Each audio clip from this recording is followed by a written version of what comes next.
안녕하세요. 인생의 중요한 갈림길에서 최후의 선택을 한 남자입니다. 어느덧 새해가 밝아왔네요. 그래서 조용히 지난 해를 정리하면서 제 인생을 돌아보게 됐답니다. 40대 초반, 지금의 나이가 되기까지 정말 많은 일이 있었어요. 좋은 선택과 후회되는 선택까지 수없이 많은 선택이 지금의 저를 만들었다고 생각해요. 인생은 선택의 연속이라는 말이 있지 않습니까? 그래서 제가 한 선택 중에 최고의 선택이라고 할 수 있는 일을 사연으로 보내게 됐어요. 제가 했던 선택 중에 후회 없는 선택을 고르자면 바로 이혼이었습니다. 시작부터 이런 얘기를 하는 걸 보면 제 인생도 쉽지 않았겠구나 싶으시죠? 요즘 이혼은 대수가 아니라고 해도 이혼을 결정하기까지 수십 번의 번뇌와 갈등이 많았습니다. 결혼이 신중했던 만큼 이혼도 정말 신중하게 결정했어요. 하지만 아무리 고민해봐도 저희 부부 사이의 답은 이혼이라는 하나의 결론만 나오더라고요. 이미 부부 사이의 신뢰가 깨져서 더 이상 살 수가 없었습니다. 화목한 가정에서 평범하게 자라온 저는 부모님처럼 화목하게 잘 살 수 있을 줄 알았어요. 하지만 인간적인 배신을 겪고 나니까 너무 사람을 믿었나 싶더라고요. 제 유년 시절을 돌아보면 정말 평범했어요. 부모님과 저, 남동생, 여동생, 다섯 식구가 평범하게 지냈거든요. 아버지께서 평범한 회사원이셨는데 특히 책을 많이 좋아하셨어요. 그래서 집에는 늘 나이별로 읽을 수 있는 권장 도서가 많았습니다. 아버지는 주말이면 저희를 불러서 단호한 목소리로 이런 말씀을 하셨어요. 아빠가 주말 아침에 TV 보기 전엔 항상 책부터 보라고 했었지? 다들 얇은 책이라도 한 권씩 읽어. 그때는 아버지 깊은 뜻을 모르던 초등학생이라서 아버지의 말에 투덜거리면서 말했습니다. 내 친구들은 집에서 책 안 본다는데 왜 우리 집은 매일같이 봐요? 아빠가 너희들한테 괜한 거 시킬까봐 그래? 항상 책을 가까이 해야 너희들한테 도움이 되는 거야. 이런 책 봐도 학교에서 하나도 도움 안 돼요. 오늘만 그냥 좀 TV 볼게요. 어허, 너희들 나중에 훌륭한 사람 되고 싶으면 책부터 봐. 책 다 읽으면 리모컨 줄 거야. 아버지는 주말이면 유독 책을 보는 걸 강조하셨어요. 초등학생이던 저는 아버지가 왜 책을 강조하시는지 전혀 이해할 수 없었습니다. 책을 다 읽고 나면 잘 읽었는지 질문까지 하는 아버지 때문에 잔머리 쓰지도 못하고 전부 읽었던 기억이 납니다. 그때는 몰랐는데 나이가 들고 보니까 인생에 도움이 되는 부분들이 많았어요. 게다가 책 읽는 습관이 공부에도 도움을 주더라고요. 동생들도 아버지의 가르침대로 반듯하게 잘 컸습니다. 이런 부모님의 가르침으로 장래 희망인 선생님이라는 꿈도 이뤄낼 수 있었습니다. 특히 가정적인 아버지를 보면서 가정이 평안해야 바깥일도 잘 풀린다는 걸 자연스럽게 배웠던 것 같아요. 그래서 저는 소개팅을 하더라도 늘 성격적인 부분을 먼저 봤었죠. 그러던 중 30 초반에 소개로 만나게 된 사람이 아내였어요. 아내는 차분하고 배려심 깊은 성격이 첫 만남에 느껴질 만큼 첫인상이 좋았습니다. 첫 소개팅 날 같이 식사하고 나오는데 갑자기 아내가 어디론가 달려갔어요. 어딜 가나 보니까 아내는 길에서 나무를 팔고 있던 할머니께 다가가 다정한 목소리로 말했습니다. 안녕하세요. 이거 나물 한 바구니에 얼마예요? 이거 내가 다 손질해둔 나물인데 한 바구니에 7,000원. 다 손질하신 거예요? 와, 마트에서 파는 것보다 더 깔끔해요. 저 이거 한 바구니 주세요. 젊은 아가씨가 잘 볼 줄 아네. 고마워. 아가씨 복 받을 거야. 제가 어린 동생이 있는데요. 어릴 때 부모님이 바쁘셔서 제가 맨날 밥 해주면서 컸거든요. 그래서 이렇게 젊은 아가씨가 야무지구먼. 아내는 길에서 나무를 팔고 계신 할머니를 보고 달려간 거였어요. 그리고 나무를 한 바구니 사면서 할머님과 다정한 대화를 나누더군요. 나무를 한 봉지 받아든 아내는 저와 같이 걸어가면서 민망한 목소리로 말했습니다. 괜히 저 때문에 길에 서 있으셨죠. 제가 할머님들이 뭐 파는 것만 보면 꼭 하나씩 사야 마음이 편해서요. 저는 괜찮았어요. 오히려 그런 모습이 더 좋아 보였는데요. 정말요? 괜히 오지랖 넓어 보이진 않았어요? 에이, 전혀요. 마트 가도 손질된 나물 사려면 양도 적으면서 더 비싸게 사야 되는데요. 그 정도면 정말 횡재하신 거예요. 저도 집에서 요리하는 거 좋아해서 어머니 자주 도와드려서 알거든요. 엄청 가정적이시네요. 요리 좋아하는 남자 드물잖아요. 저희 아버지가 엄마를 자주 도와주셨어요. 가정적인 아버지를 보고 잘하셨네요. 엄청 멋지세요. 배울 점이 많은 분이라 그런가 선생님이란 직업도 잘 어울리시는 것 같아요. 아니에요. 늘 배우려고 노력해야죠. 다음 주에도 시간 되시면 같이 저녁 먹을까요? 네, 좋죠. 저도 주말이 휴일이라서 시간 잘 맞을 것 같아요. 저는 그렇게 아내와 자연스럽게 두 번째 약속까지 잡았습니다. 사려 깊은 아내 모습에 첫인상이 엄청 좋게 남았어요.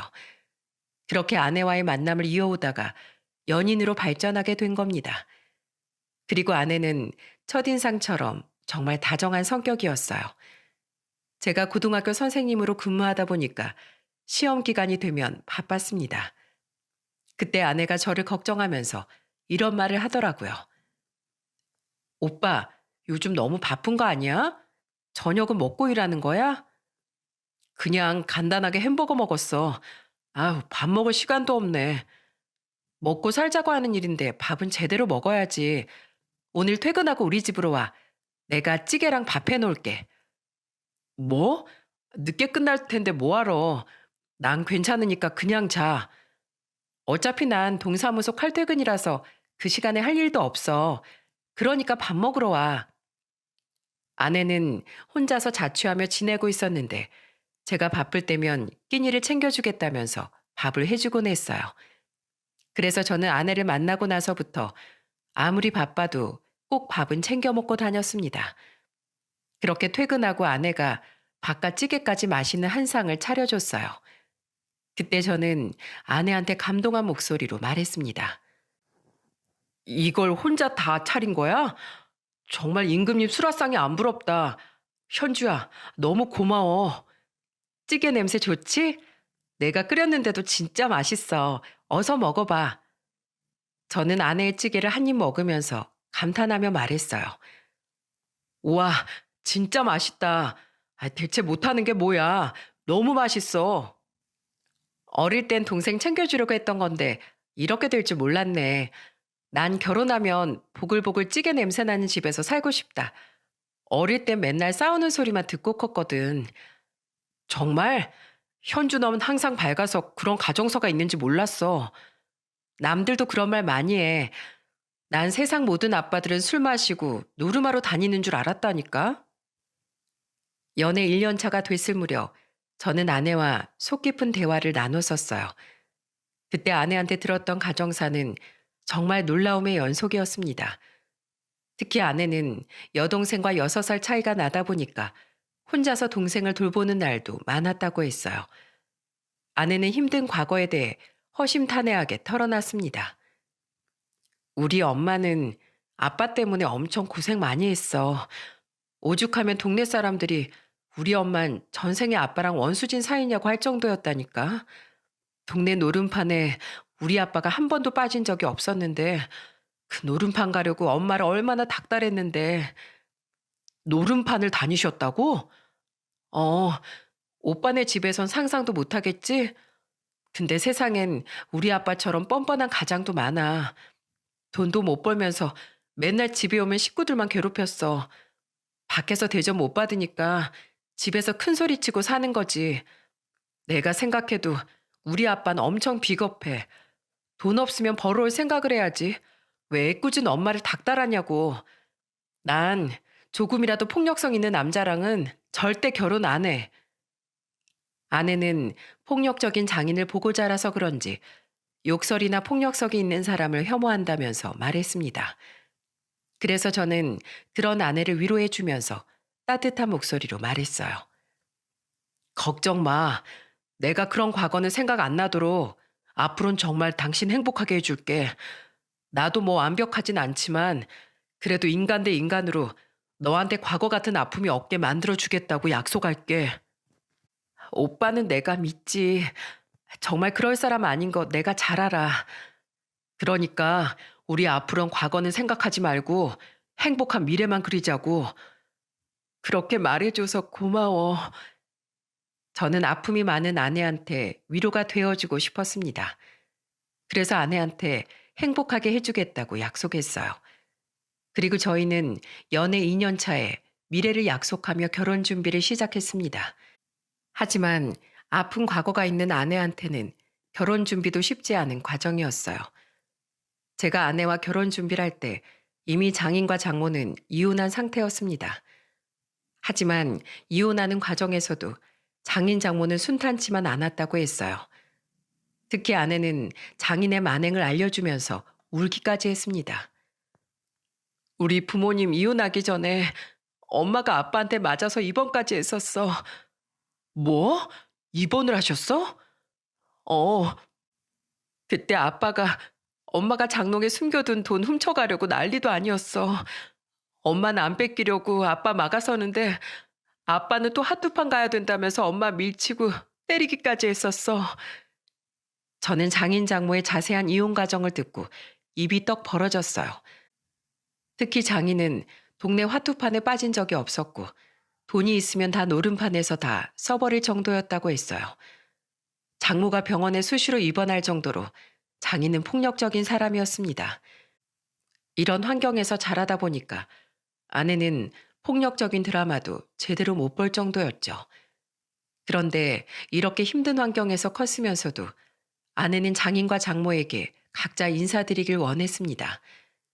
그때 아내가 제 눈치를 보면서 이런 말을 했어요. 오빠, 이런 말 미안한데 난 우리 아빠한테도 오빠 보여주고 싶어. 못난 아빠였군. 늘 힘들게 하는 아빠였지만 그래도 내 친아빠잖아. 내가 이렇게 좋은 사람 만났다고 보여주고 싶은데 오빠 생각은 어때?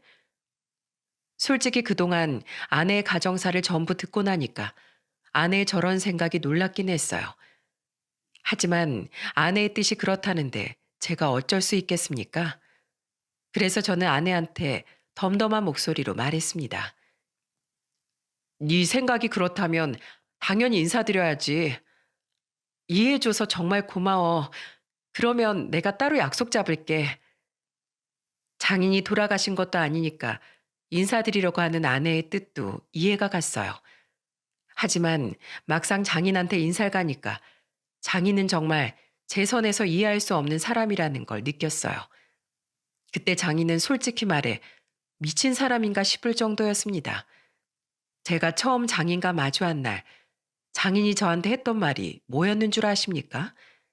식사 자리에서 혼자 술을 마시더니 저한테 장인이 이런 말을 하더라고요. 내가 우리 귀한 딸 얼마나 힘들게 키웠는지 알아? 자네 알면 깜짝 놀랄 거야. 첫째 딸이라 아주 금이야오기야 귀하게 키웠어. 네? 아, 뭘 놀래? 세상 어느 부모가 자식을 막 키우겠어? 그러니까 나한테 한 달에 딱 50만 원씩은 입금해 줄 수 있지? 나도 그 정도는 받아야 자식 키운 보답을 받는 거지. 자네도 보다시피 내가 직장도 없고 월세방을 전전하잖아.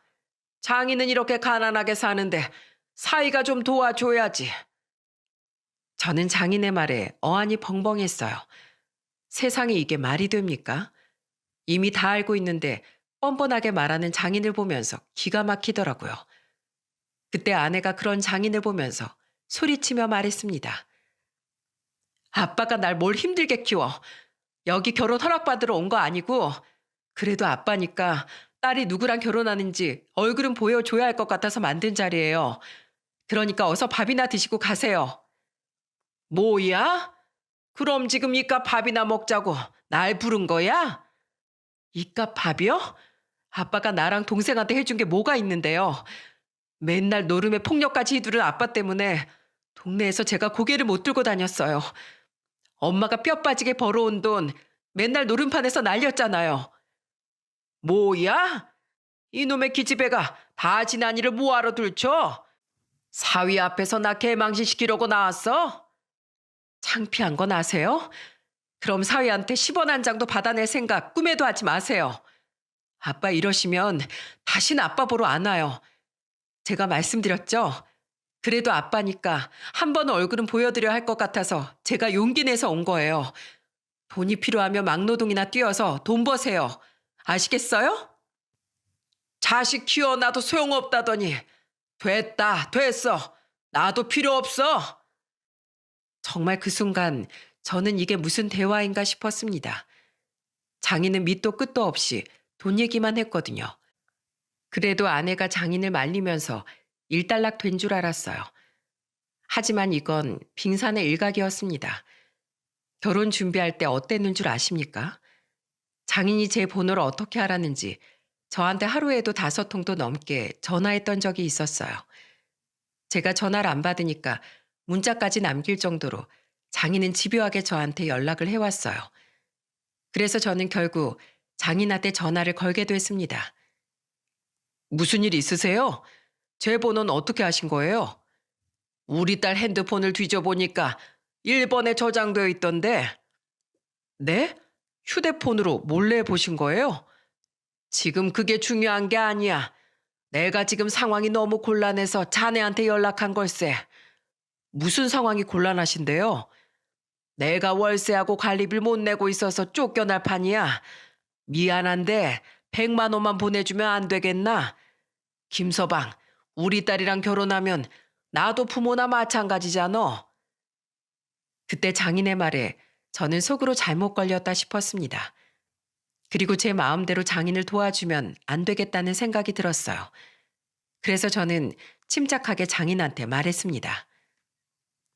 도와드리고 싶은데 제 마음대로 결정할 문제가 아닌 것 같습니다. 현주랑 상의해보고 연락드릴게요. 뭐? 현주?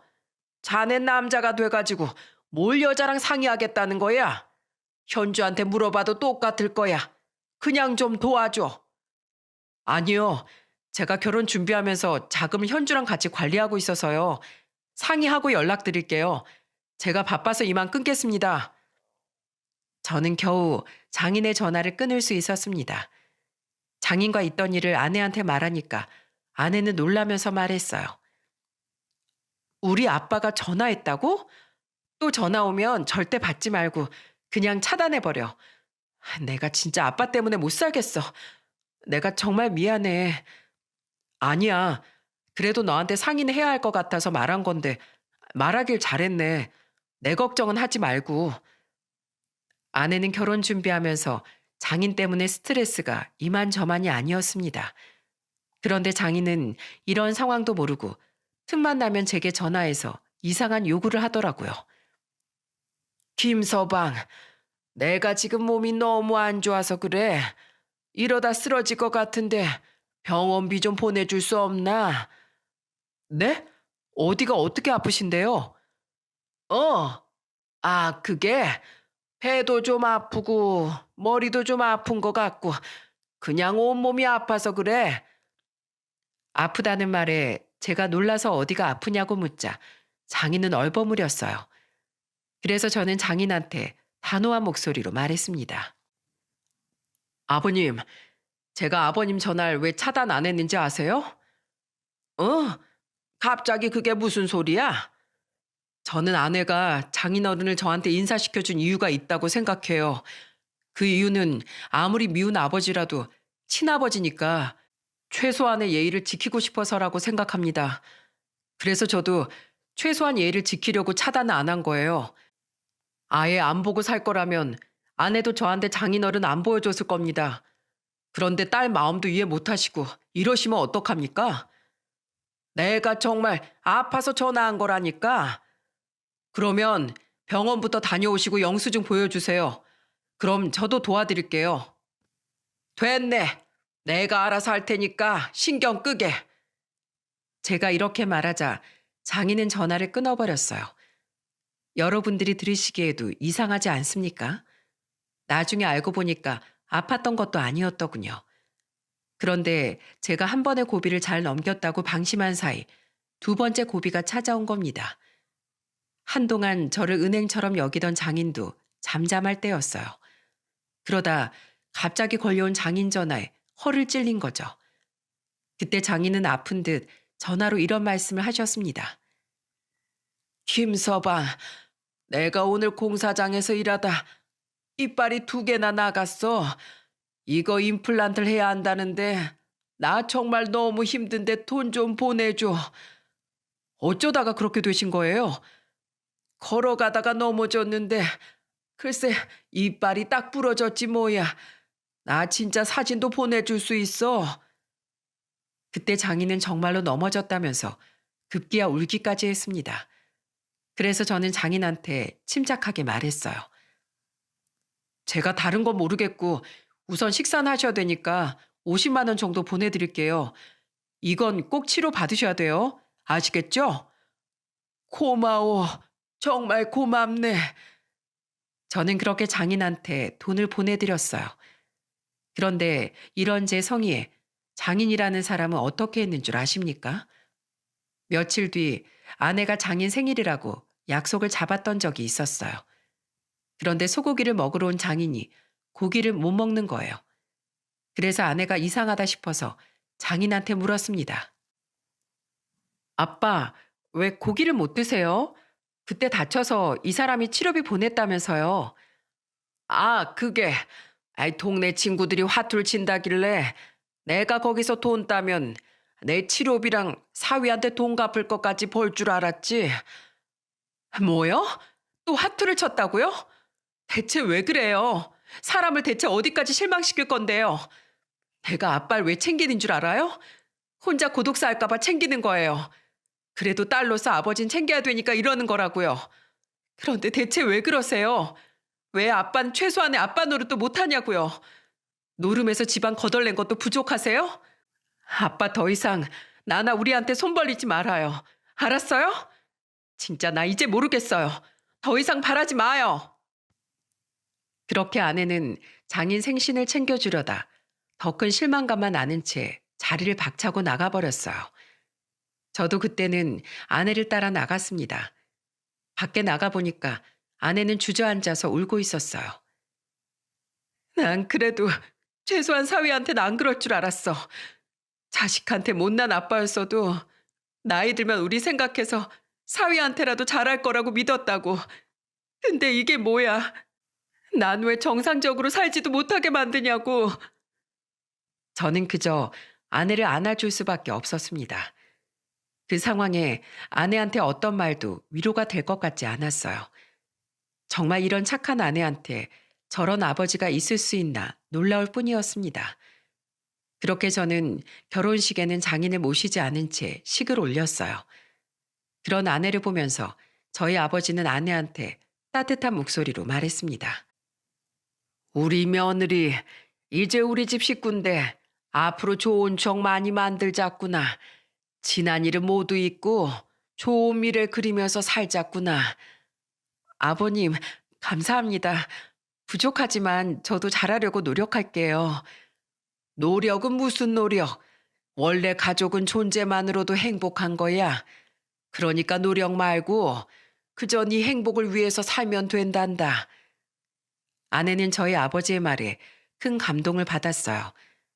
가족의 정을 모르던 아내가 드디어 가족한테 안정감을 느끼게 됐다고 말할 정도였습니다. 그래도 한 가지 다행인 건 장인은 구제불능인 반면 장모와 처제는 참 좋은 사람들이었어요. 장인이 저한테 왜 한 달에 50만 원씩 달라고 요구했나 의아했는데 알고 보니까 처제가 장인을 챙기고 있던 겁니다. 그 당시 처제는 장모와 살면서 지방에서 일하고 있었어요. 그래서 아내와 결혼 후에 장모님 댁에 가면 처제와 셋이 치맥을 하곤 했답니다. 그때 처제가 아내를 보면서 이런 말을 했어요. 언니, 이제 결혼도 했으니까 아빠는 신경 쓰지 마. 내가 아빠한테 매달 30만 원씩 주고 있어. 뭐? 네가 왜 그 돈을 줘? 내가 그 돈 안 주면 언니랑 엄마 괴롭힐 게 뻔하잖아. 그러니까 언니는 이제 아빠 신경 쓰지 말고 언니 가정 지켜. 해준 거 없는 아빠한테 딸 노릇 그만큼 했으면 됐어. 저보다 어린 처제를 보면서 정말 어른스럽다고 느낄 정도였습니다. 아내는 그런 처제한테 고맙다고 말하더군요. 정말 장인의 인성에 비해 딸들 마음이 너무 착하지 않습니까? 이런 아내와 처제의 성품은 장모를 닮았구나 싶었어요. 왜냐하면 장모는 제가 서울에서 5시간 걸려서 내려가면 늘 진수성찬을 차려놓고 저를 기다리셨습니다. 우리 사위 왔어. 어서 와. 장모님, 이게 뭐예요? 어디 잔치 열렸어요? 사위 오는 게 잔치지 다른 게 잔치인가? 서울에서 여기까지 온다고 고생했어. 어서 앉어. 장모님은 산의 진미를 다 차려둔 듯 한 상을 차려놓고 저를 반겨주셨습니다. 저는 그때 제 앞에 백숙에 있는 다리를 놔주시는 장모를 보며 말했어요. 세상에, 닭다리가 너무 큰데요. 장모님도 어서 드세요. 난 오늘 같이 일한 사람들이랑 국밥을 한 그릇 먹었더니 배가 불러. 어서 들게. 그때 장모님은 소일거리를 하면서 지내고 계셨어요. 그래서 저는 장모님을 뵐 때마다 용돈을 조금씩 드리기로 했었죠. 장모님은 저한테 고마운 목소리로 말씀하셨어요. 자네가 자꾸 용돈을 보내주니까 내가 자네 온다고 하면 밥이라도 해주고 싶어서 그래. 그러니까 용돈 보내지 마. 나 아직 한창이야. 운동 삼아 일하면서 얼마나 잘 사는데. 그래도 제가 챙겨드리고 싶어서 그러는 거예요. 난 정말 괜찮다니까. 저도 괜찮습니다, 장모님. 이렇게 맛있는 밥상을 먹는데 당연히 제가 보답을 해드려야죠. 저는 결혼 후 정말 행복했어요. 장모님과의 사이도 원만했고 처제도 참 좋은 사람이었습니다. 그리고 몇 달 뒤 아내는 임신을 하게 됐어요. 아무래도 친정이 멀다 보니까 저희 어머니가 아내를 딸처럼 챙겨줬습니다. 그때 어머니가 아내한테 임산부를 위한 영양제를 챙겨주며 말씀하셨어요. 이거 임산부들이 많이 먹는 거라니까 꼬박꼬박 먹어. 어머님, 이거 저 주시려고 사오신 거예요? 네가 친정이 멀어서 친정엄마도 자주 못 볼 거 아니야. 여자들은 임신했을 때 엄마가 얼마나 보고 싶은데 앞으로 날 엄마다 생각하고 말해. 알겠지? 네, 어머님. 이렇게 저 생각해 주셔서 정말 감사드려요. 아내가 혼자서 외로울까 봐 저희 부모님들이 살뜰히 챙겨줬어요. 그리고 그 무렵 저희 부부는 전세를 전전하다가 처음으로 대출을 받아서 내 집 마련을 했습니다. 그리고 저희가 입주하고 몇 달 뒤 처제가 서울로 이직을 하게 된 거예요. 그때 아내가 저한테 진지한 목소리로 말했습니다. 여보, 우리 방 하나 남잖아. 그 방에 내 동생 지내게 해주면 어때? 내 동생 서울에 일자리가 생겼다고 해서 이제 올라올 것 같은데 여자 혼자 지낼 곳이 마땅치 않아서. 처제 드디어 이직하는 거야? 아이, 처제면 나도 괜찮지. 서울에서 여자 혼자 지내기 위험하잖아. 당신 동생인데 내가 거부할 이유가 뭐가 있어. 고마워. 나도 좋은 방 하나 구해주고 싶은데 당신도 우리 집 사정 알잖아. 미안해. 괜찮아. 처제면 내 동생이나 마찬가지야. 그렇게 저는 처제와 합가를 하게 됐어요. 제가 그동안 지켜본 처제는 정말로 어려운 환경에서도 꿋꿋하게 열심히 사는 사람이었거든요. 처제가 빈방에 지내기 시작하면서 통장에 처제 이름으로 매달 30만 원씩 입금되는 겁니다. 그래서 저는 처제한테 물어봤어요. 처제, 지난달은 내가 그러려니 했는데 이번 달에 또 돈을 보낸 거야? 뭐하러 보내? 저도 염치가 있지. 공짜로 지내는 건 싫어요. 이렇게 좋은 집에 방 한 켠 내준 것만으로도 감사해요. 아이, 그러지 말라니까. 이래야 제가 마음이 편해서 그래요. 그러니까 그 돈으로 언니하고 맛있는 거 사드세요. 내가 못 산다, 못 살아. 이거 다 모아서 처제 시집 갈 때 다시 줘야겠다. 나중에도 안 받을 건데요? 제가 괜찮다고 해도 처제는 한사코 월세를 보내왔어요. 그러면서 처제는 집안일도 도맡아 할 정도로 깔끔했습니다. 아내가 임신한 상태라 그런지 처제는 청소도 혼자서 척척 해내더라고요. 그러다 아내가 첫 아들을 낳았을 땐 아내가 손 하나 까딱하지 않을 정도였습니다. 게다가 처제가 유독 아이를 좋아해서 아내가 아이를 돌보는 것도 많이 도와줬어요. 그래서 저는 처제와 지내는 게 전혀 불편하지 않았습니다. 그런데 그렇게 단란하게 잘 지낼 무렵 처제한테 사건이 생긴 거예요. 처제가 서울에서 처음 사귄 남자친구가 한 명 있었는데 얘기를 들어보면 좀 이상한 사람 같았어요. 그때 처제가 남자친구에 대해 이렇게 말했거든요. 형부, 그 사람이 좋긴 좋은데 술만 먹으면 사람들한테 막 쌍욕을 해요. 저번엔 의자까지 던지려고 했다니까요. 뭐? 의자를 왜 던져? 설마 처제한테 그러는 거야? 아니요, 그건 아닌데 이유가 너무 황당해요.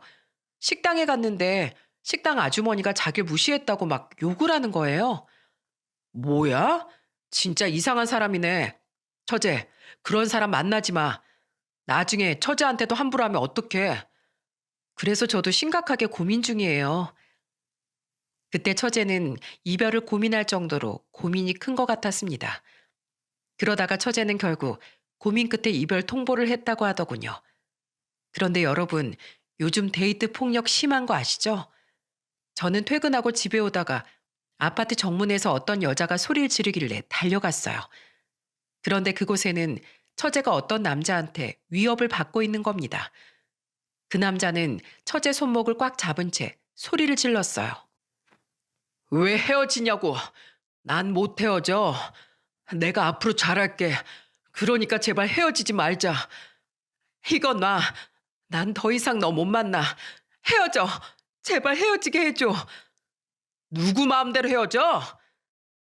그 남자는 갑자기 처제 머리채를 잡는 거예요. 그래서 저는 곧장 처제한테 달려갔습니다. 그리고 그놈의 손목을 꺾으면서 소리쳤어요. 당신 뭐야? 아! 너 뭔데 끼어들어? 형부 되는 사람이다. 감히 우리 처제한테 머리채를 잡아? 간섭하지 말고 가던 길 가. 어린 놈한테 못 볼 걸 당하기 싫으면 뭐 한번 해보자는 거야? 그래, 한번 해보자. 어딜 감히 내 처제를 건드려? 저는 매일 운동을 했기 때문에 삐쩍 마른 그놈을 단번에 제압할 수 있었어요. 그리고 바로 경찰에 신고했습니다. 여기 지금 데이트 폭력이 이뤄지고 있거든요. 빨리 좀 잡아가세요. 그렇게 처제가 위험한 순간에 처제를 도와줄 수 있었어요. 그리고 결국 그놈은 데이트 폭력으로 나중에 벌금까지 물게 됐습니다. 저는 처제한테 그놈이 접근하지 못하도록 접근 금지 신청까지 했어요. 그래도 처제는 한동안은 정신적으로 많은 충격을 받아서 회사에 휴가까지 내고 아무것도 할 수 없었습니다. 그래도 그 사건을 기점으로 저는 처제와 돈독하고 좋은 관계를 더 유지할 수 있었어요. 처제와 정말 한 가족처럼 가깝게 지냈습니다. 그러다 보니까 어느덧 3년이라는 시간이 더 흘러 있었고 아내는 둘째까지 낳았죠. 육아 휴직을 내고 아내는 집에서 3살 아들과 이제 막 돌진한 아들을 돌보고 있었어요. 저는 모든 게 완벽하다고 생각했어요. 그런데 언제부턴가 아내가 좀 이상하다고 느껴지기 시작했습니다. 첫째 아들이 아파트에 있던 어린이집을 다니고 있었는데 퇴근하고 오면 아내는 늘 집에 없었어요. 그래서 텅 빈 집을 보면서 아내한테 전화해 보면 아내는 아무렇지 않은 목소리로 말했습니다. 나 여기 잠깐 친구네 집에 놀러 왔어. 벌써 시간이 이렇게 된 줄도 몰랐네. 친구 누구네 집? 미연이라고 왜 있잖아. 걔도 이 근처 살거든. 시간도 이렇게 됐는데 나 밥 먹고 들어갈게. 오늘만 좀 혼자 챙겨 먹어. 애들 밥 시간 때문에 어쩔 수가 없다. 알겠어. 언제 오는데? 한 9시까진 들어갈 테니까 걱정하지 마. 그때 아내는 친구네 있다가 시간 가는 줄 몰랐다고 말했어요. 하지만 아내는 그날 이후로도 자주 집을 비웠습니다. 그때마다 전화해 보면 아내는 뻔뻔한 목소리로 말했어요. 애들 데리고 마트 왔다가 친구 만나서 수다 떨고 있었지. 둘째 밥 먹이 시간이라 아이 먹이고 갈게. 저는 그때도 아내가 혼자서 애들을 돌보는 시간이 기니까 답답해서 친구를 자주 만난다고 생각했어요. 아무래도 같이 육아하는 친구와 통하는 게 더 많을 것 같았습니다. 하지만 정말 이상했던 건 아내가 휴대폰을 못 만지게 한다는 거였어요. 가족들끼리 밖에서 밥을 먹고 있는데 첫째가 울길래 아내 휴대폰으로 영상을 보여주려고 했었죠. 그런데 제가 아내 휴대폰으로 손을 뻗자 아내는 소리치며 말했어요. 뭐야, 당신? 왜 남의 핸드폰을 만져? 애가 우니까 영상 좀 보여주려고 그랬지. 뭘 그렇게 정색을 해? 그럼 당신 핸드폰으로 보여주면 되잖아.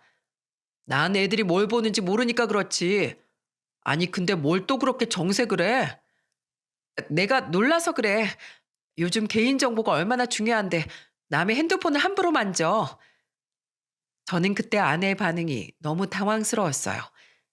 결국 보다 못한 처제가 자신의 핸드폰을 켜서 아들한테 영상을 보여주더군요. 그래서 아내가 좀 이상하다 싶었죠. 그런데 이런 의심이 확신으로 다가오고 만 거예요. 어느 날 처제가 저한테 진지한 목소리로 말했습니다. 형부, 저랑 밖에서 술 한잔 해요. 그때 저를 부르는 처제 목소리를 듣고 고민이 있구나 싶었어요. 그래서 아내가 애들을 봐준다길래 저는 처제와 둘이 집 앞 호프집으로 갔습니다. 그런데 처제가 한동안 말없이 술만 마시더니 술이 좀 올랐을 때 저한테 충격적인 고백을 했어요. 형부, 언니 믿지 마세요. 사실은요, 제가 진짜 많이 고민해 봤는데요. 이건 말해야겠어요. 아무래도 언니 남자 생긴 것 같아요. 뭐? 다짜고짜 그게 무슨 소리야? 제가 집에 있을 때 안방에서 언니가 자기 하면서 통화하는 목소리 다 들었어요. 이거 알고 한 달 넘게 고민했는데 형부가 더 큰 피해 보질 않았으면 하는 마음에 말하는 거예요. 그러니까 형부가 제대로 뒷조사 한번 해봐요. 저는 어릴 때 엄마가 한심한 아빠 보면서 이혼 못하고 참고 사는 게 정말 싫었거든요. 애들 때문에 산다는 말, 자식 입장에서 제일 이해 안 가는 말이에요. 그러니까 형부도 제대로 확인해보고 현명하게 판단해보세요. 처제는 진심으로 절 생각해서 어려운 사실을 말해준 겁니다. 그날 처제의 말에 저는 밤잠을 설쳤어요. 그리고 처제의 진심 어린 조언에 저는 안방에 초소형 녹음기를 설치했습니다. 처제가 들었다는 그 말을 저도 들어봐야겠다 싶었거든요. 그리고 일주일 뒤 그 녹음기를 확인했을 때 저는 뒤로 넘어갈 뻔했습니다. 그 녹음기에는 간드러지는 아내의 음성이 담겨 있었어요. 오빠, 오늘은 어디서 볼까? 어린이집도 서너 시면 끝나는데 우리 드라이브 갈까? 오빠 와이프 어차피 늦게 퇴근한다면서 난 내 여동생한테 애들 맡기면 되니까 걱정 마. 저는 첫 녹음 파일을 확인하자마자 기가 막혔어요. 그리고 다음 녹음 파일은 더 가관이었습니다. 오늘은 기분이 울적해. 오빠, 우리 저번에 갔던 을왕리로 조개구이 먹으러 갈까? 진짜 난 이제 남편이 남자로 보이지도 않아. 큰일 났어. 어떡하지? 오빠는 와이프가 돈이라도 잘 버니까 아예 다 그만두고 집에서 애만 보는 거잖아. 난 복직해야 된다니까. 나 이혼하면 책임질 수 있어? 어? 다른 남자한테 제 험담까지 하는 아내 목소리에 소름이 확 끼쳤습니다. 이런 아내의 본심도 모르고 저는 늘 혼자 육아하는 아내한테 고마워했던 겁니다.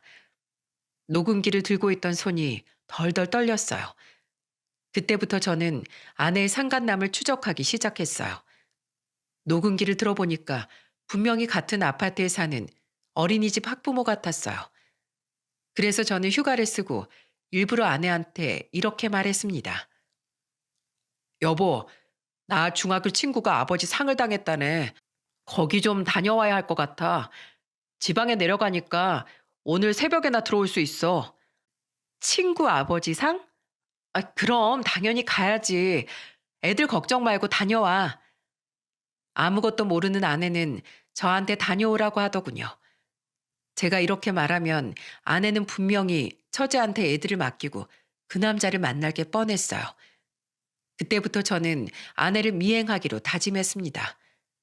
그리고 정말 제 예상대로 아내는 낯선 남자의 차를 타고 어디론가 가는 모습을 보게 됐어요. 아파트 앞에 잠복하고 있던 저는 그 차를 조심스럽게 따라갔어요. 도착한 곳은 남양주에 있는 예쁜 카페였습니다. 두 사람은 누가 봐도 연인 같은 다정한 모습으로 팔짱을 끼고 데이트를 즐기기 시작했어요. 가슴이 미어지는 순간에도 저는 두 사람의 모습을 카메라로 찍었습니다. 정말 이런 사진을 찍게 될 줄은 상상도 못했어요. 그리고 저는 야외 카페 자리에 다정하게 앉은 두 사람 앞으로 다가갔습니다. 터벅터벅. 제가 두 사람 앞에 멈춰서자 아내는 휘둥그레진 눈으로 저를 보더니 떨리는 목소리로 말했습니다. 여보, 지방으로 장례식장 간다면서? 그건 네가 날 속이는 것처럼 나도 널 속여봤어. 속은 기분이 어때? 역시나 바람 피던 게 맞았네. 여보, 내 얘기 좀 들어봐. 그게 아니라 친구야, 정말 친구라고. 친구? 누굴 바보로 알아? 친구끼리 팔짱 끼고 다정하게 웃으면서 이렇게 딱 붙어서 연인처럼 행동한다고? 그게 아니라 잠깐이야. 부부들 다 잠깐씩 바람 난다고 하잖아. 웃기지 마. 내가 정말로 다른 여잔 몰라도 당신만큼은 믿었어. 세상에 다른 사람은 다 바람나도 당신만큼은 아닐 거라고 믿었다고. 근데 날 이렇게 배신해? 간통죄 없어졌다고 둘이 이러는 거야? 내가 니들 가만 안 둘 거야. 아내는 손을 덜덜 떨면서 제 앞에서 눈물을 흘렸습니다. 그 와중에도 상간남은 벙진 표정으로 서 있더군요. 그때 저는 상간남을 보면서 소리쳤습니다. 가정 있는 사람이 그러고 싶냐? 너 딸도 있다면서 그런 놈이 유부녀랑 바람을 펴? 야, 네 와이프는 너 이러고 돌아다니는 거 아냐? 사장님, 죄송합니다. 와이프 귀에 들어가면 저 죽어요. 제발요. 죄송할 짓을 하지 말았어야지. 너 들어보니까 집에서 노는 백수라며? 내가 너 가만 안 둘 거야. 가정을 배신하면 어떤 세상이 펼쳐지는지 제대로 보여줄게. 상간남은 제가 본처한테 폭로하겠다고 하니까 저한테 울며 애원했어요. 알고 보니까 상간남은 와이프가 개인 사업하는 능력 있는 사람이었죠. 그래서 상간남은 집에서 딸을 키우면서 아내 돈으로 놀고 먹던 백수였던 겁니다. 세상에 이런 배신자들이 또 있을까요? 그렇게 집으로 돌아왔고 아내는 집에서 대성통곡을 하면서 말했습니다. 여보, 내가 정말 죽을 죄를 지었어. 미안해. 어떻게 하면 나 용서해 줄래? 나 다시는 그 사람 안 만날게. 나 정말 당신 없이 못 살아. 야, 넌 내가 우습냐? 내가 그동안 네 사정 다 봐주고 이해해 주니까 이런 거지 같은 상황도 이해해 줄 것 같아? 짐승도 누울 자리를 보고 다리를 뻗는다고 했어. 넌 사람이 왜 그러냐? 너 같으면 이 결혼 생활이 유지될 수 있을 거라 생각해? 그래도 우리 애도 둘이나 낳고 살 정도로 사랑했잖아. 어? 여보. 난 이미 너랑의 신뢰가 바닥났어. 내가 너 이상하다 싶어서 조사해봤으니까 다행이지. 그냥 내가 넘어갔으면 평생 속을 뻔했다는 게 더 화가 나. 나는 너 절대 용서 못해. 그리고 너 같은 여자랑 애들 절대 못 키워. 저는 일부러 처제가 알려줬다는 사실은 말하지 않았어요.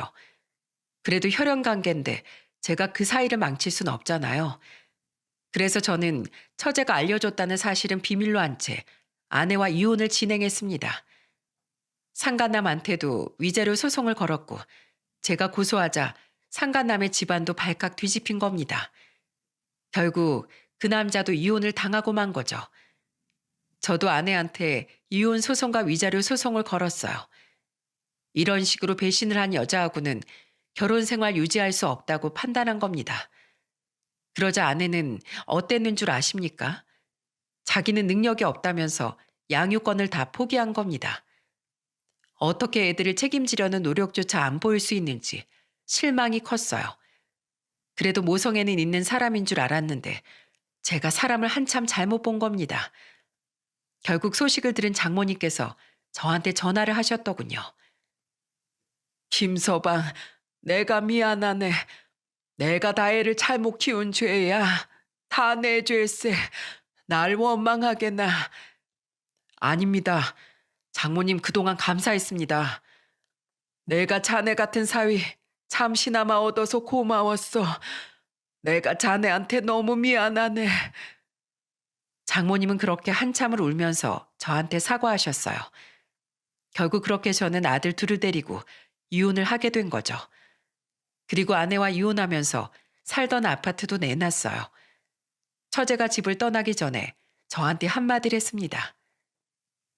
형부, 미안해요. 그리고 형부라고 부를 수 있는 시간 동안 저한테 참 멋있고 듬직한 사람이었어요. 끝은 비록 이렇게 됐지만 그 시간만큼은 잊지 않을게요. 형부는 좋은 사람이니까 우리 언니 있고 좋은 사람 만나서 새 출발하세요. 처제도 좋은 사람이야. 그러니까 이상한 놈 만나서 고생하지 말고 좋은 사람 만나서 행복하게 살아. 저는 처제와 마지막 인사를 나눴습니다. 그렇게 해서 제 결혼 생활은 끝이 난 겁니다. 전 아내는 이혼하면서 동사무소도 그만뒀다고 들었어요. 그래서 지금은 어디서 뭐 하는지 소식을 전혀 모릅니다. 처제 같은 경우에는 작은 원룸을 얻어서 출퇴근을 하고 있다고 들었어요. 그리고 가끔씩 조카들 잘 있냐고 안부 전화를 하더라고요. 일부러 아내 얘기는 하지 않는 것 같습니다. 지금 아이들은 제 어머니께서 돌봐주고 계세요. 너무 일찍 엄마를 잃은 아이들한테 너무나 미안한 마음만 큽니다. 그래도 제가 아이들한테 떳떳한 아빠가 되어주려고 노력하고 있어요. 제가 이렇게 사연을 보내게 된 이유는 좋은 가족에 대해 말하고 싶어서였습니다. 가족은 한 명만 잘한다고 해서 좋은 가족이 된다고 생각하지 않아요. 가족도 작은 공동체라고 불리는 집단이지 않습니까? 그만큼 서로를 위하고 배려하는 마음이 중요하다고 생각해요. 하지만 가족이라고 해서 배려를 당연하게 생각해서도 안 된다고 생각합니다. 그래서 저는 최선을 다했어요. 저는 정말 좋은 가정을 이루고 싶었을 뿐입니다. 그저 전 아내한테 바라는 건 하나예요. 제발 정신 차리고 떳떳한 인생을 잘 살아가길 바랄 뿐입니다. 애들한테 더 이상 부끄럽지 않은 엄마가 됐으면 좋겠네요. 그래야 정말 나중에라도 만날 수 있지 않겠습니까? 제 가정은 이렇게 배신으로 끝이 났지만 다른 가정은 평안하시길 바랍니다. 제 긴 사연 들어주신 여러분들에게 정말 감사드려요.